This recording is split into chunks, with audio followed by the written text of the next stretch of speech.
بسم اللہ الرحمن الرحیم۔ ہمارا آج کا موضوع ہے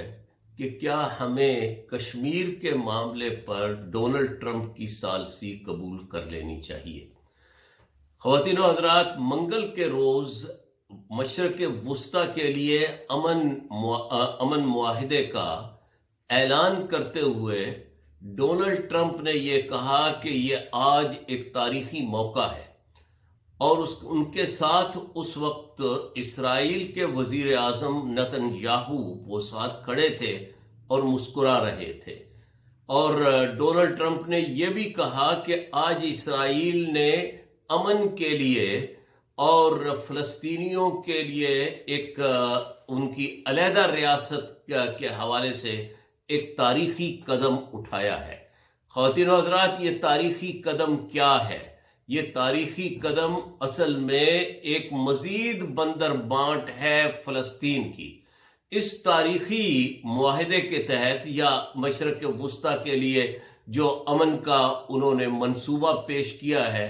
اس کے تحت یہ کہ اسرائیل کے سارے مطالبات تسلیم کر لیے گئے ہیں، اور یروشلم جو کہ قبلہ اول ہے، جہاں مسجد اقصیٰ ہے، جو مسلمانوں کے لیے تیسری انتہائی مبارک مسجد ہے، وہ سارا القدس کا علاقہ، وہاں پر اسرائیلی یہودی وہاں پر ان کی اس ریاست کا اسے دارالخلافہ بنا دیا گیا، دارالحکومت بنا دیا گیا۔ اور اس کے ساتھ ایک مزید یہ کہ کشمیر جو ہے وہ فلسطینیوں کے پاس تو صرف دو علاقے تھے، ایک غزہ اور ایک دریائے اردن کا مغربی کنارہ، کہ جن کے درمیان کوئی روڈ لنک نہیں ہے، آپس میں وہ دونوں الگ الگ خطے ہیں۔ وہ مغربی کنارے پر تقریباً 4 لاکھ یہودیوں نے نئی بستیاں آباد کر لی ہیں، وہ بھی اس امن منصوبے کے تحت وہ بستیاں بھی انہیں یہودیوں کو دے دی جائیں گی، وہ اسرائیلی ریاست میں ضم ہو جائیں گی۔ اس کے علاوہ جس اسٹیٹ کا ذکر کیا گیا ہے کہ فلسطینیوں کو ایک جو ہے اسٹیٹ کا سٹیٹس دیا جائے گا، فوری طور پر نہیں، 4 سالہ ان کی کارکردگی دیکھی جائے گی کہ وہ کس طرح سے بیہیو کرتے ہیں، اور اس دوران کوئی فلسطینیوں کو کوئی کسی طرح کی آرمی رکھنے کا حق نہیں ہوگا، اور جہاں تک ان کی سیکیورٹی کا تعلق ہے، وہ سیکیورٹی بھی جو ہے وہ اسرائیل کے پاس ہوگی۔ اس کے علاوہ وہ فلسطینی مہاجر جو پچھلے تنازعات کے دوران اسرائیل سے، جو کہ اصل میں فلسطینی تھا، وہاں سے ہجرت کر گئے تھے، انہیں واپس آنے کا کوئی حق نہیں ہوگا۔ تو یہ اس طرح کا یہ انہوں نے منصوبہ پیش کیا، اور مغربی کنارے کے جو ہے ہمارے وہ وہاں کے صدر ہیں فلسطینی، جو بھی ان کے پاس ایک شہری حکومت ہے، انہوں نے جو محمود عباس صاحب نے یہ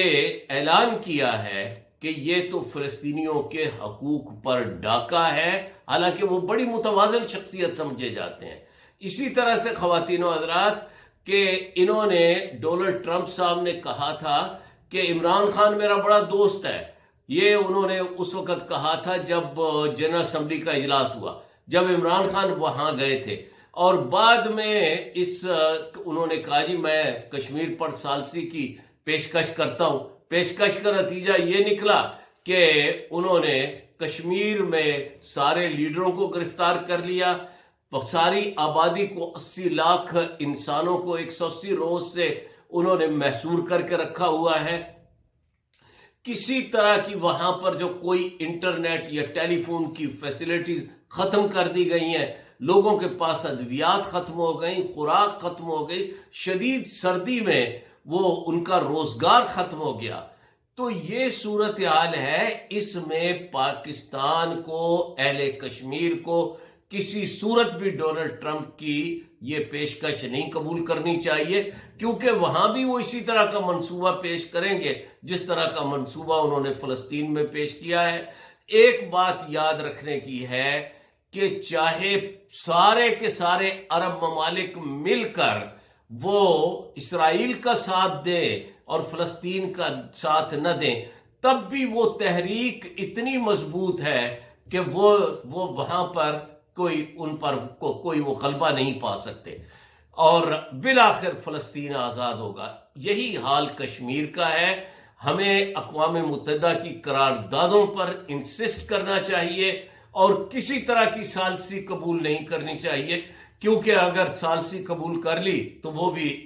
کوئی اس طرح کی جو ہے کشمیر کی بندر بانٹ ہوگی، جس کو کبھی بھی اہل کشمیر تسلیم نہیں کریں گے۔ ان کی تحریک آزادی جوبن پر ہے اور وہ ضرور آزادی لے کر رہیں گے انشاءاللہ۔